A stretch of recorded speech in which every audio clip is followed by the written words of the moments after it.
सरोजगन्धम्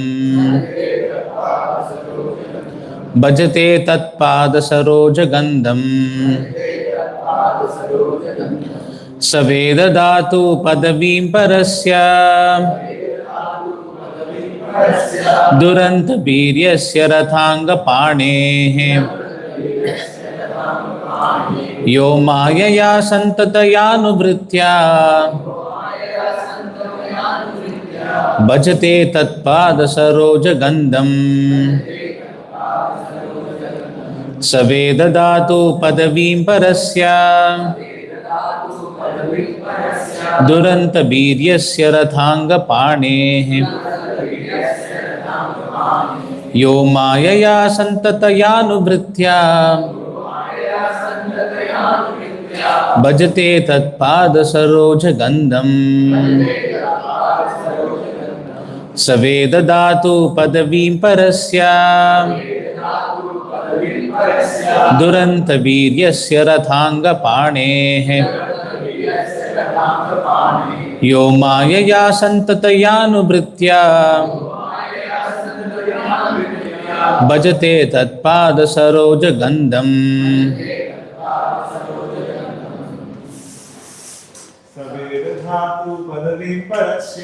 स वेदधातु पदवीं परस्य दुरन्तवीर्यस्य रथाङ्गपाणेः यो मायया सन्ततयानुवृत्त्या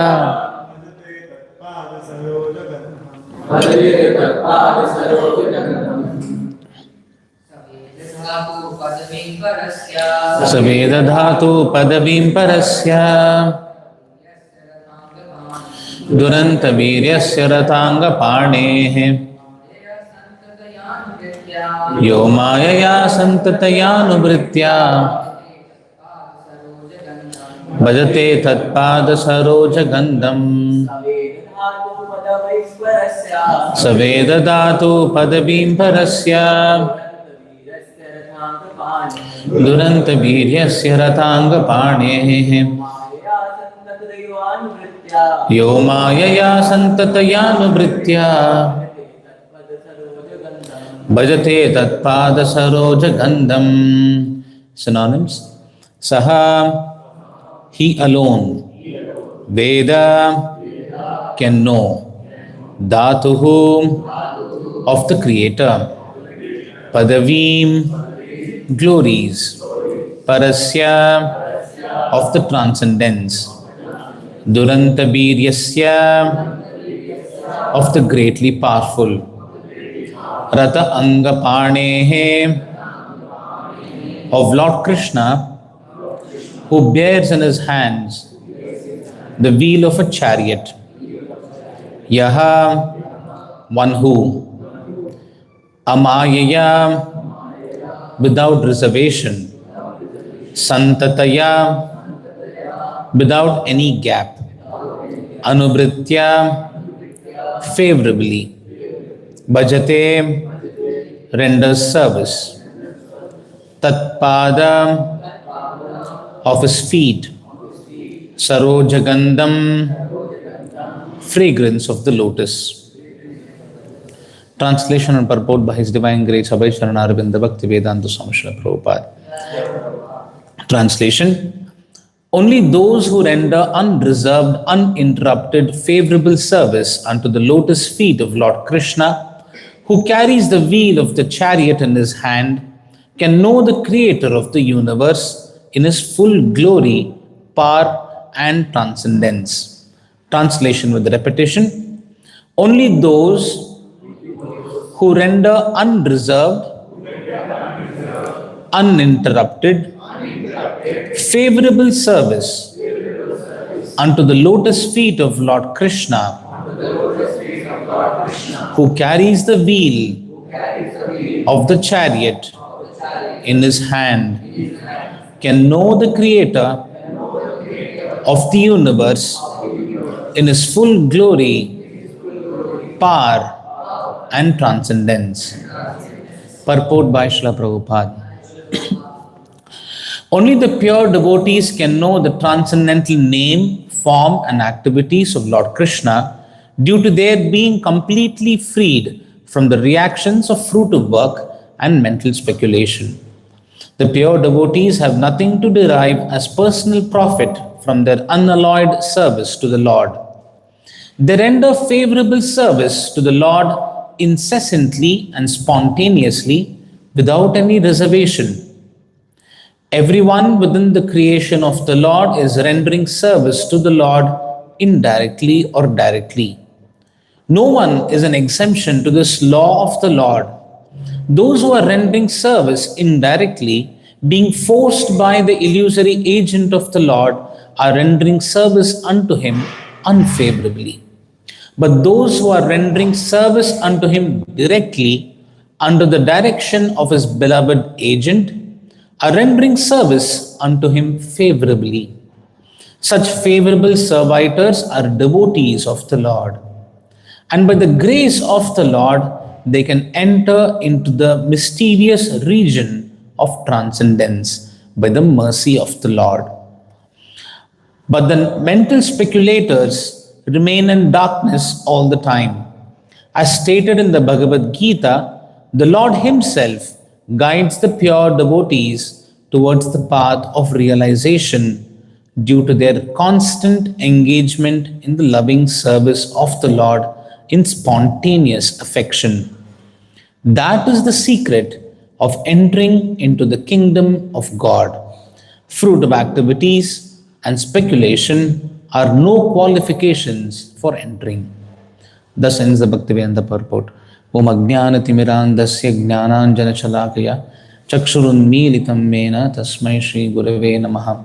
Nama Om Vishnupadaya Krishna Presthaya Bhutale Srimate Bhaktivedanta Swamin Nitinamine Namaste Saraswate Deve Gauravani Pracharne Nirvishesha Shunyavadi Paschatya Deshatarine Jaya Shri Krishna Chaitanya Prabhu Nityananda Shri Advaita Gadadara Shri Vasadi Gaura Bhakta Vrinda Hare Krishna Krishna Krishna Hare Hare Hare Rama Rama Rama Hare Hare.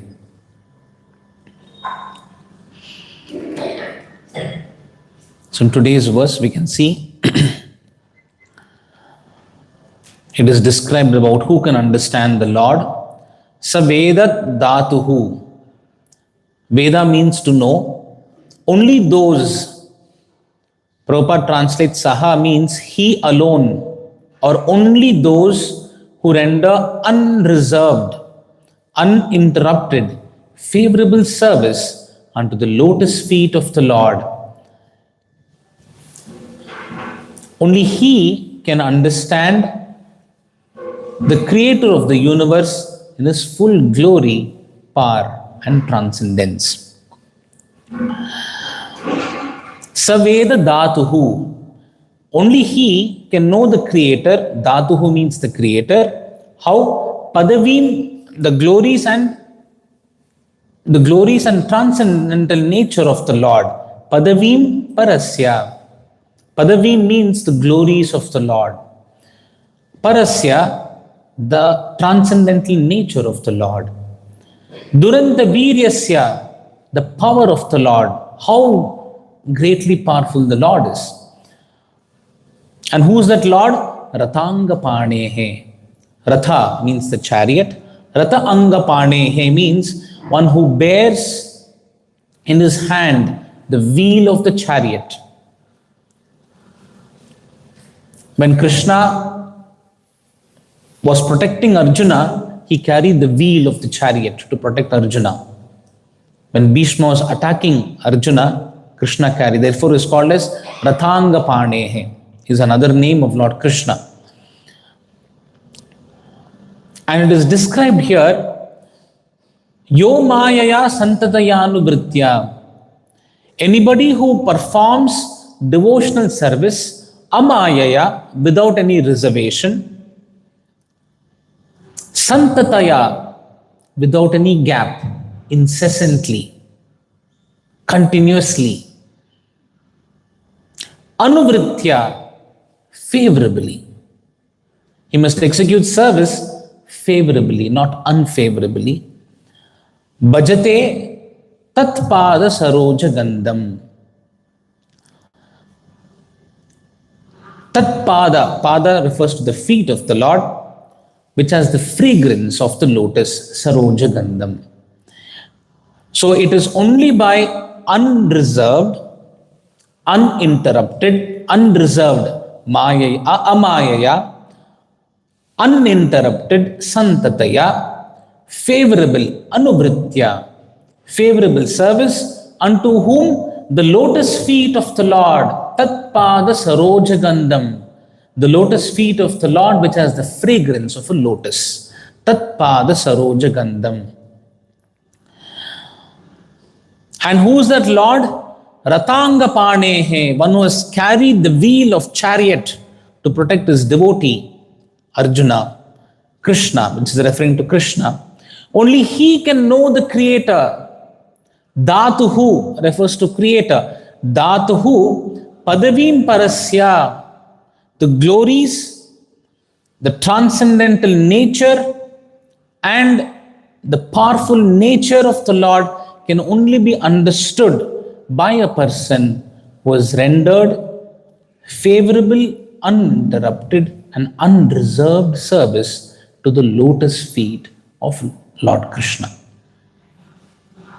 That is the translation of this particular verse.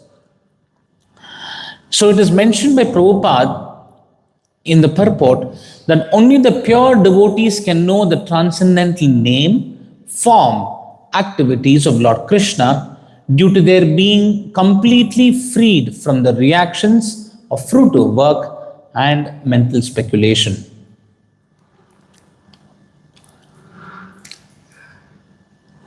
Prabhupada brings here the distinction between a pure devotee of the Lord.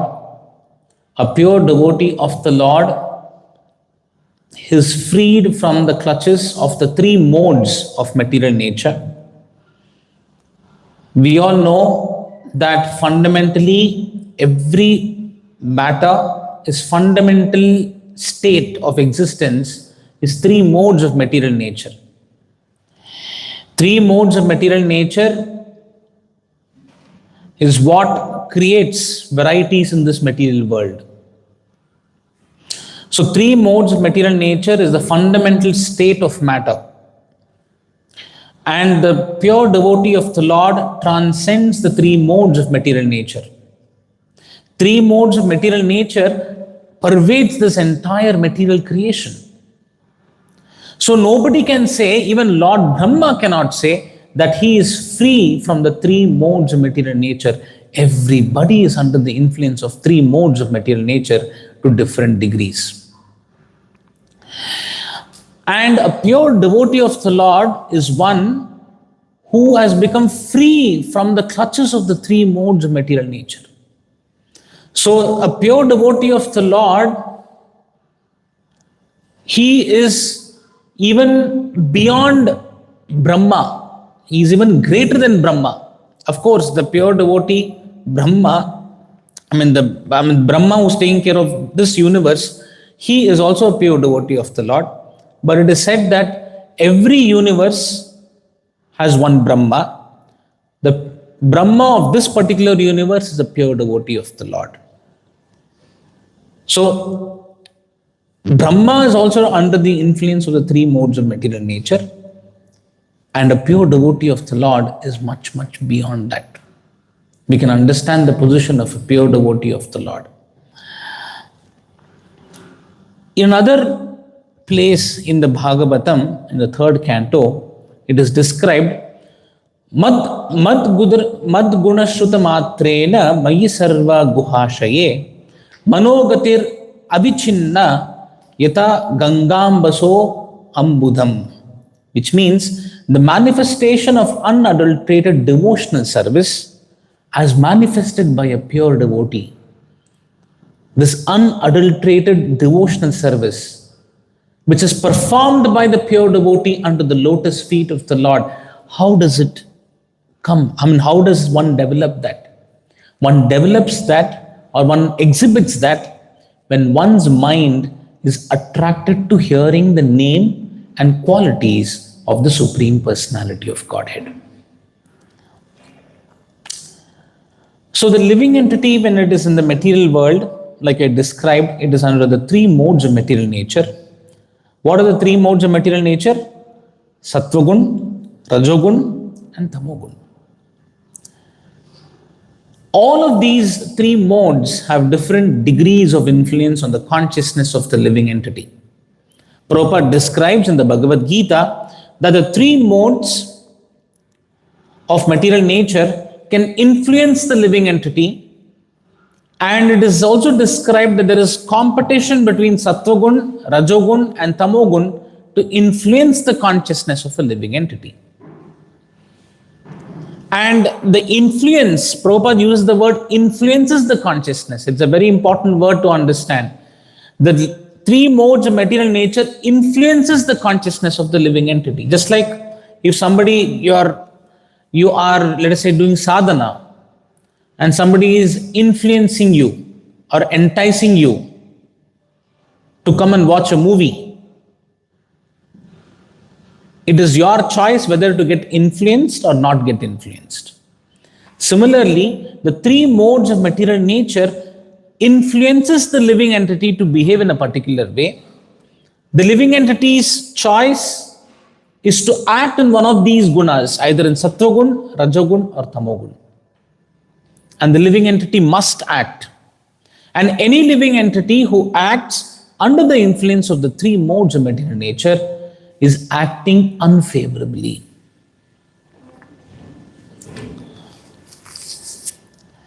So Prabhupada writes in the third canto's purport, the Brahmanas, Kshatriyas, the Vaishyas, and the Shudras, who are classified based upon the three gunas. The Brahmana is said to be under the influence of Sattvaguna. Anybody who has chosen to get influenced by the mode of goodness is called as a Brahmana. And Kshatriyas is in the mix of passion and ignorance. Vaishyas, again mixed gunas of passion and ignorance. Shudras are in the mode of ignorance. So all of these propensities to act either as a Kshatriya, as a Brahmana, or a Vaishya, or a Shudra is because of the three modes of material nature. And anybody who acts in the three modes of material nature, he is bound by the material energy of the Lord. But if somebody does work as a Brahmana, Kshatriya, Vaishya, or a Shudra and offers the result unto the lotus feet of the Lord, he is said to do what is called, there is a word which Prabhupada uses here, it is called karmarpanam. In the purport, Prabhupada describes that. The principle of Brahmana, Kshatriya, Vaishya, and Shudra is not by birth. Brahmana is said to be the intelligent class of men. Prabhupada, in one of the conversations with a professor in Russia, so the Russian professor asked Prabhupada that there is caste system in Hindus. Why is there a caste system? So Prabhupada says this is not a caste system which is linked to birth. It is the natural way of life. If you take in any organization or in any company or any industry, the classification of a Brahmana, Kshatriya, Vaishya, and a Shudra is very natural.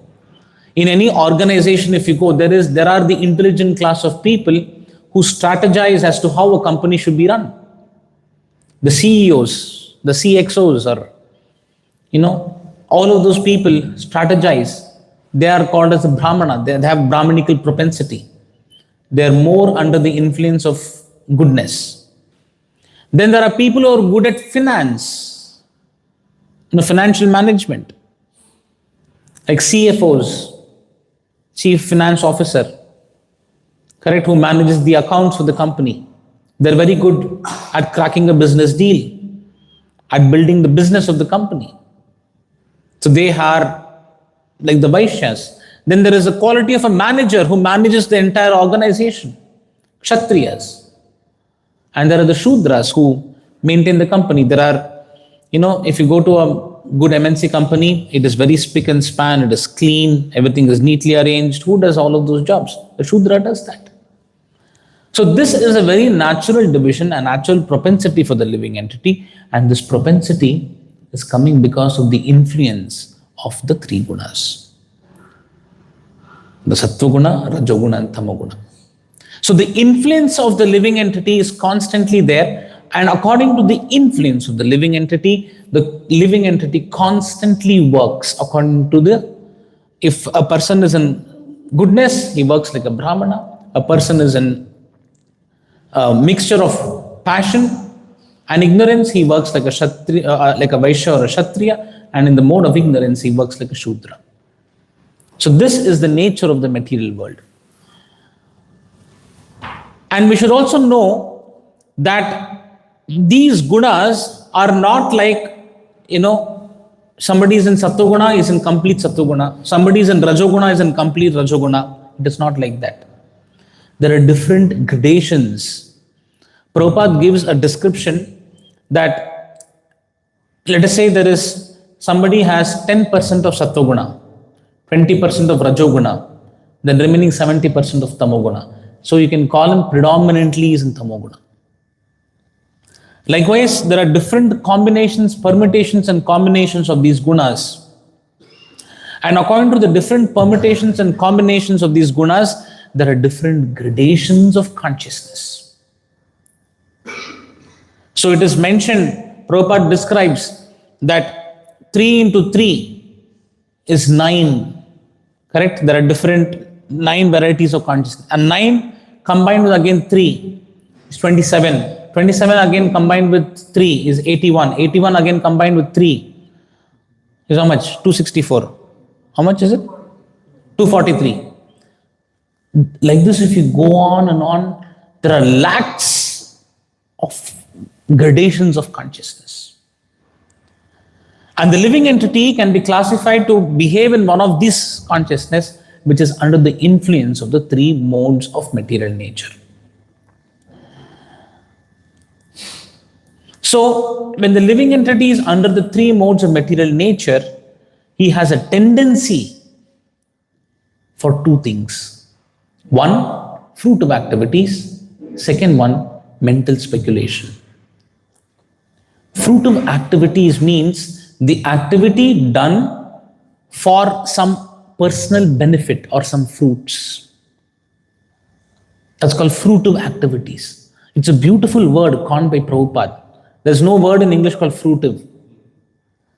So fruitive is a word coined by Prabhupada to convey the Siddhanta of Gaudiya Vaishnavism. Fruitive activities. Then there is mental speculation. Mental speculation. What do you mean by speculation? Speculation is you try to know things beyond your ability, beyond your sensual experience. When you try to extrapolate or understand things beyond your sensual experience, you tend to speculate. That's called speculation. Like for example, if suppose I say that inside the lift there is a ghost. Okay? Because I could hear some rumbling noise in the night inside the lift. Okay? But actually the rumbling noise is actually coming because of a big rat which is running inside the lift. But I'll tell, no, it's actually a ghost. You understanding? That's called speculation. We try to fill the gaps of that which we don't experience. We try to fill that lacuna with our own understanding of things, our own understanding of the way world functions. This is called speculation. You understanding? We speculate about people.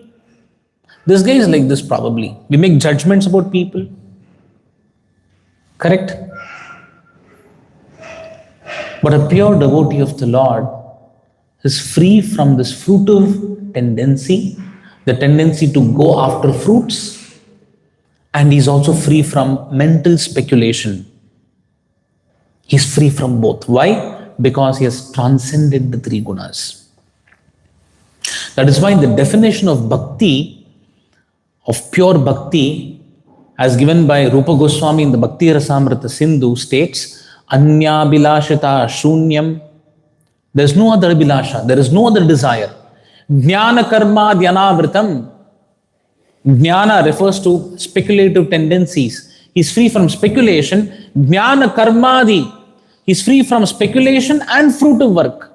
Jnana karma dhyanavritam. Anukulyena Krishna anushilanam. Anukulyena means favorably. Favorably for the pleasure of the Lord, he executes service. Such a person is said to be a pure devotee of the Lord. He is free from all of these propensities for jnana, mental speculation, and karma, the fruitive work. The pure devotees of the Lord have nothing to derive as personal profit from their unalloyed service to the Lord. It is said that everybody, in generally if you see in Hinduism, everybody says dharma, artha, kama, moksha. Ultimate is moksha. We have to attain liberation. The Vedic literature says there are 5 kinds of liberation. Sarupya. Somebody wants to have a similar form of the Lord as that of the Lord. Sarupya. Samipya. Somebody wants to be a close associate of the Lord. Samipya. Correct? Then there is Salokya, to be in the same planet as the Lord. The Lord is said to be in Vaikuntha planets. So this is one kind of liberation. Then there is Sarshti. One wants to have the same opulence of the Lord. The rich, he wants to be as rich as the Lord, as beautiful as the Lord. Correct? And there is another kind of liberation where one wants to merge into the Lord, merge with the Lord, become one with the Lord. A pure devotee of the Lord has no aspirations even for these 5 kinds of liberation. Forget material things. This is the exalted position of a pure devotee. Then what does he have a desire for? He has a desire to serve the lotus feet of the Lord. This is purity. That's why Prabhupada says, purity of purpose is the true test of a person in Krishna consciousness. How pure is your consciousness? How pure is your service? A practitioner of Krishna consciousness has aspirations to render more and more purer and purer devotional service unto the Lord. And this aspiration for personal profit, personal benefit has been analyzed by Rupa Goswami, and it is also mentioned by Krishnadas Kaviraj Goswami in the Chaitanya Charitamrita. It is described, it has been analyzed and classified into 6 different categories of personal profit we all aspire for.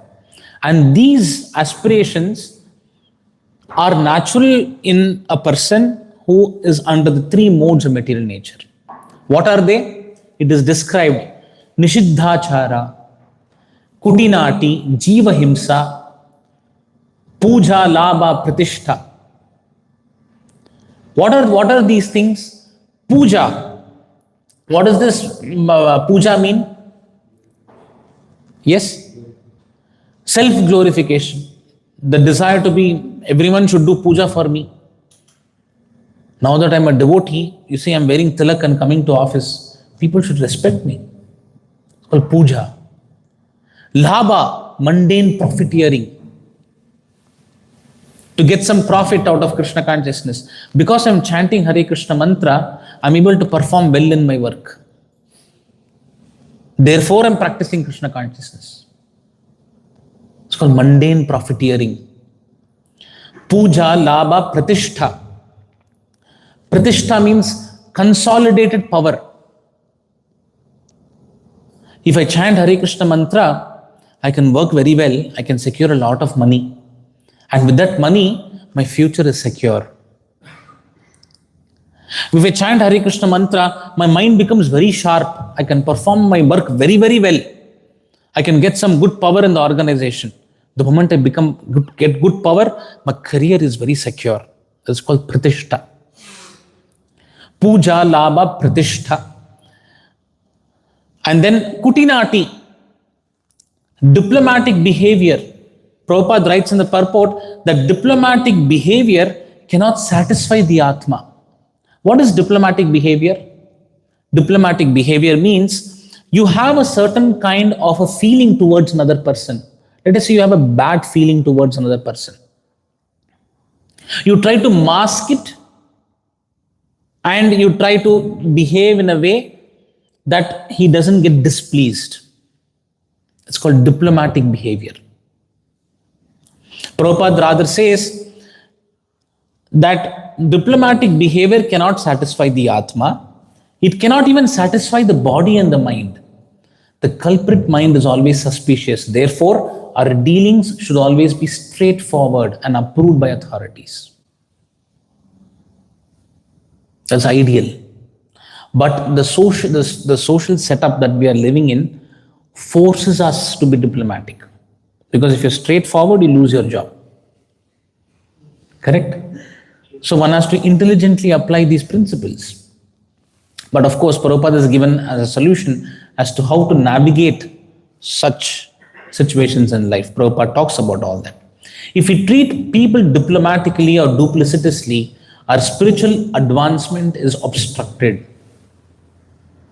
At least in the community of devotees, at least in your folk hostels or within ashram, the devotee who's practicing should not be diplomatic or duplicitous towards another devotee. Then Jiva Himsa. Jiva Himsa means, Prabhupada says, refers to killing of animals or to envy other living entities. It's called Jiva Himsa. The human form of life is meant for understanding of Krishna consciousness, for inquiring about the Supreme Brahman. In the human form, everyone has a chance to understand the Supreme Brahman. The so-called leaders of human society do not know the real aim of human life and are therefore busy with economic development. This is misleading. Every state and every society is busy trying to improve the quality of eating, sleeping, mating, and defending. This human form of life is meant for more than these four animal propensities. Eating, sleeping, mating, and defending are problems found in the animal kingdom. And the animals have solved these problems without difficulty.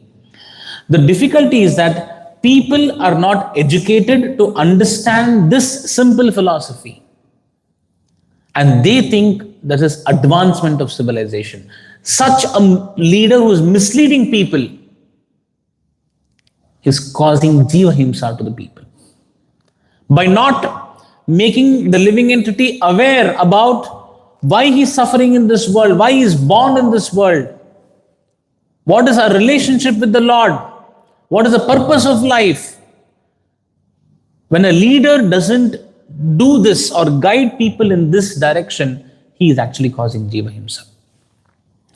Now, another important point which Prabhupada says is that all of these mundane profiteering, puja, labha, pratishta, jiva himsa, kutinati, all of these behaviors within the framework of Krishna consciousness will look like Krishna consciousness. They appear of the same size and the same species when they are packed together with bhakti.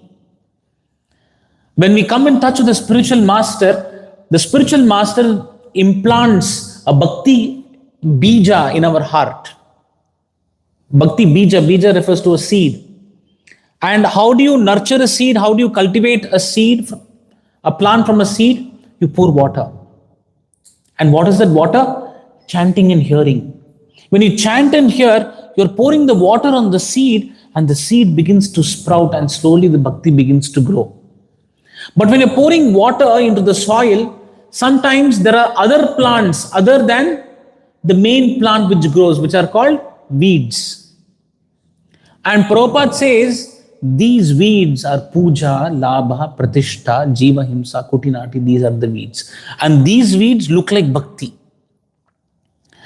But a pure devotee of the Lord, he also chants and hears.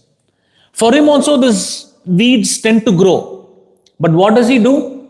Prabhupada says, he distinguishes between the bhakti creeper and the mundane creeper.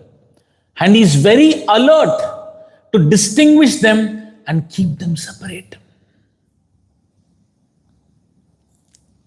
There is one Acharya called Madhavendra Puri Goswami who was personally offered milk by Lord Krishna. And once the milk was offered, Madhavendra Puri, when he realized, hey, Krishna has personally offered me, he immediately packed up and left that place. You know why he left that place? Because next day, people will come and tell him, Krishna has personally seen you. You're such a great devotee of the Lord. And people will start doing puja for him. So what did Madhavendra Puri do? He left that place. He's careful to distinguish the mundane creeper with the bhakti creeper. And he is very alert to keep them away.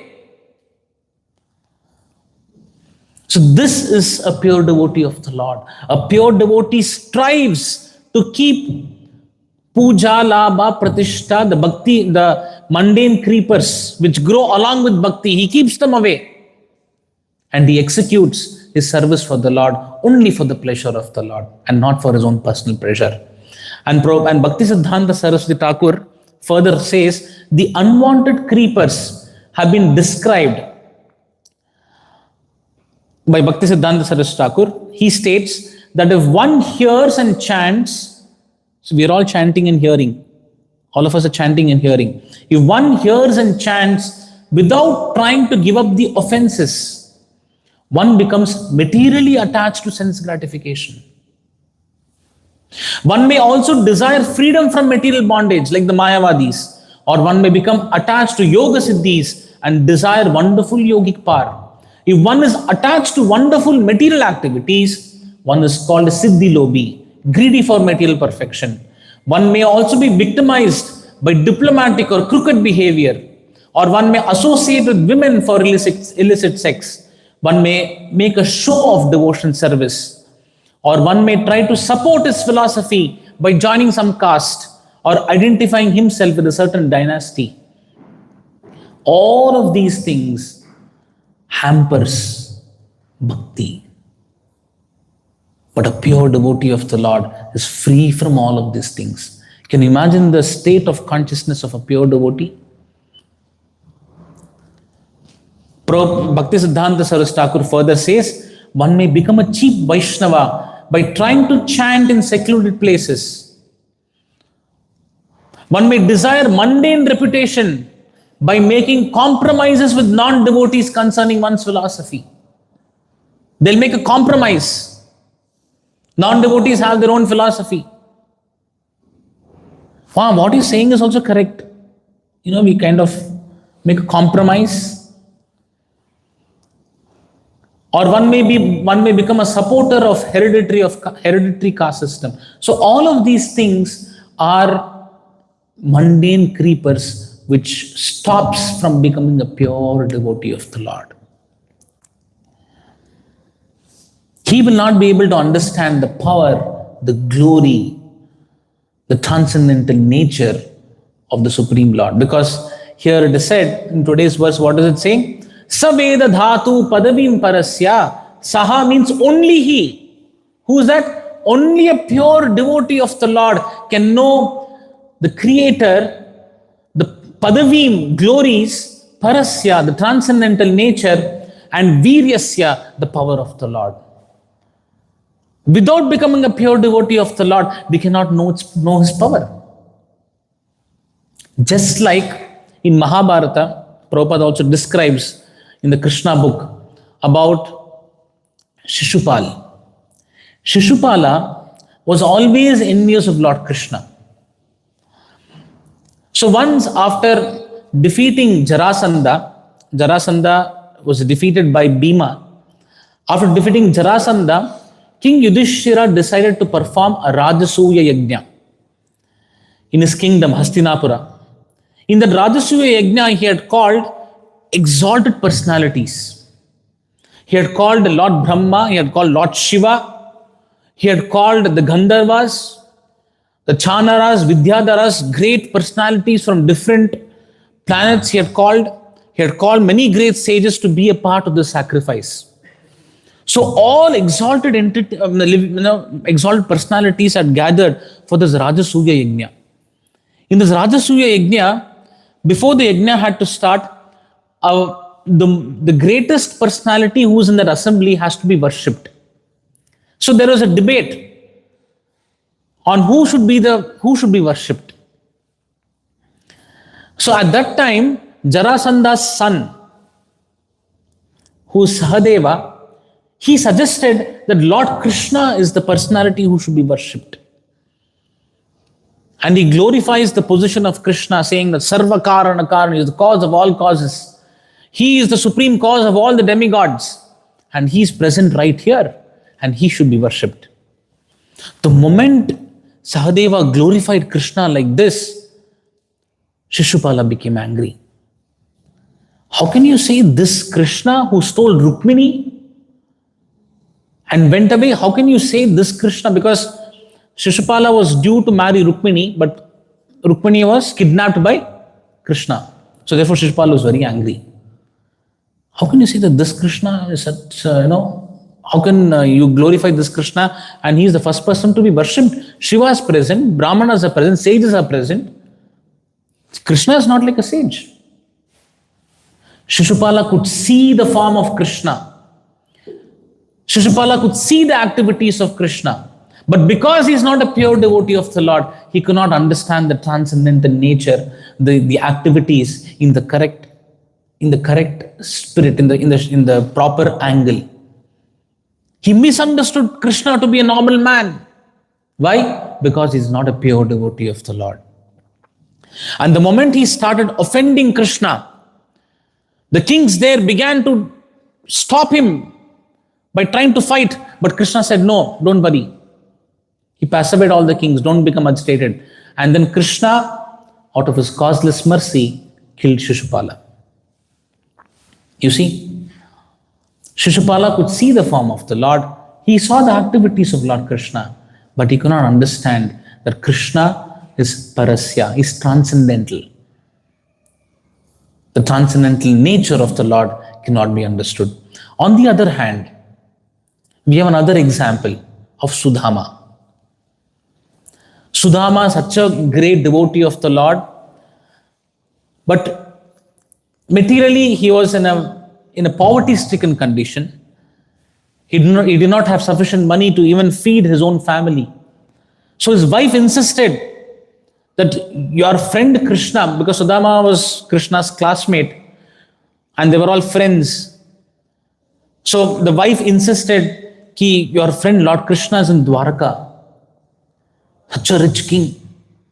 You have such a big, rich king and you're suffering here out of poverty. Why don't you go ask Krishna for some money?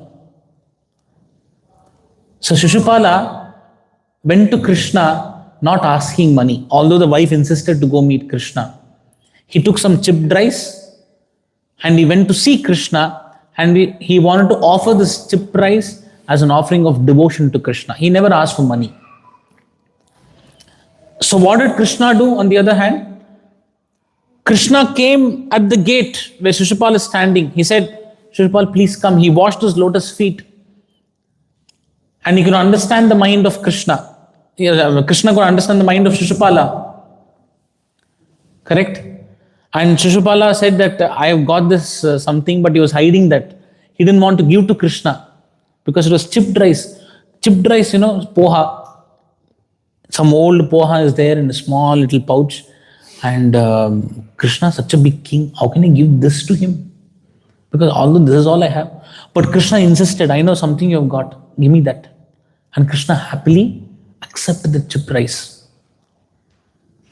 You see the mood of Sudama. Sudama, although he came to meet Krishna, he never asked for any palace.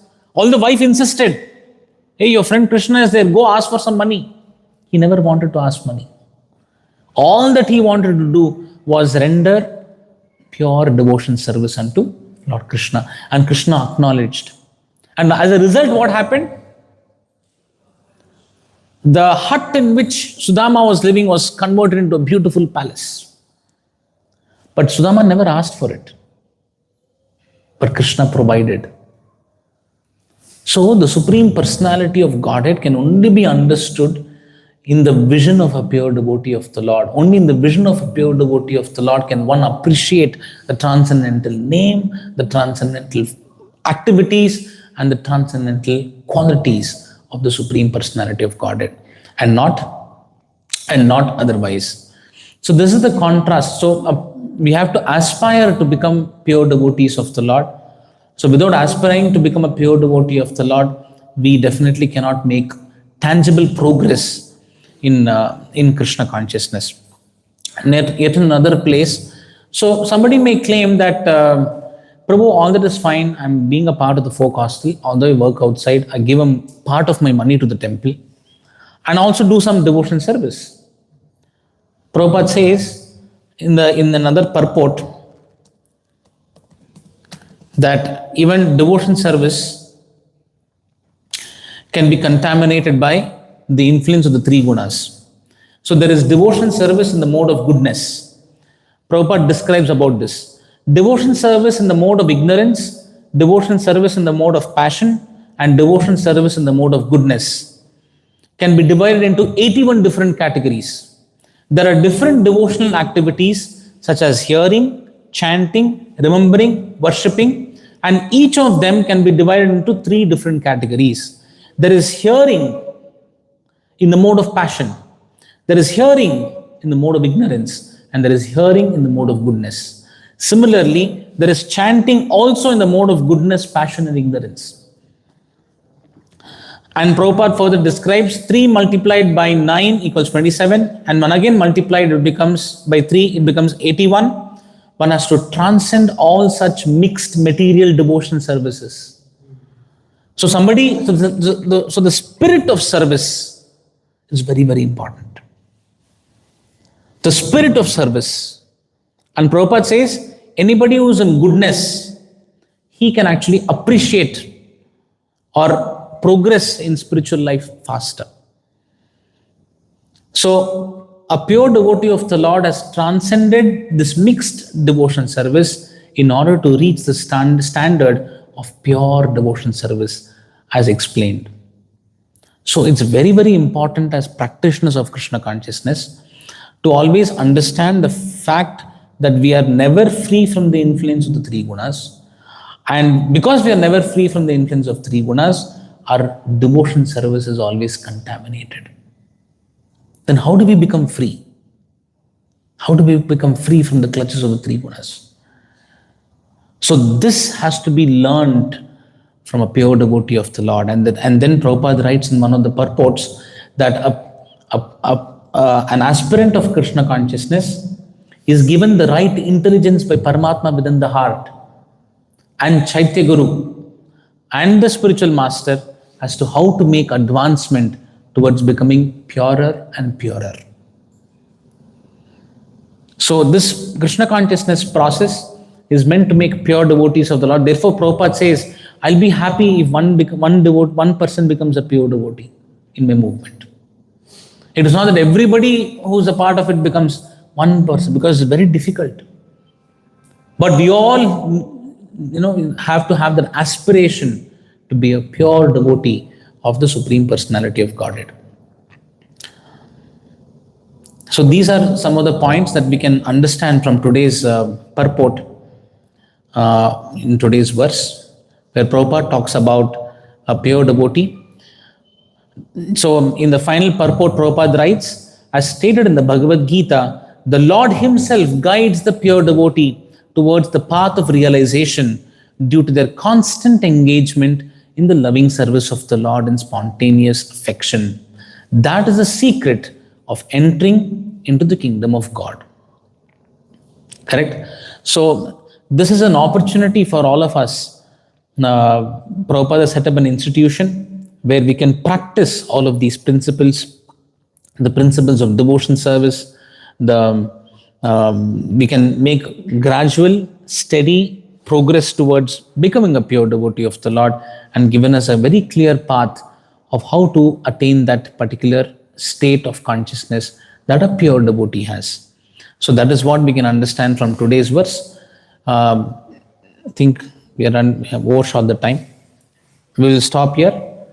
ग्रंथराज Shrimad Bhagavatam की, जगत गुरु श्रील प्रभुपाद की, हिताय गौर प्रेमानंदे।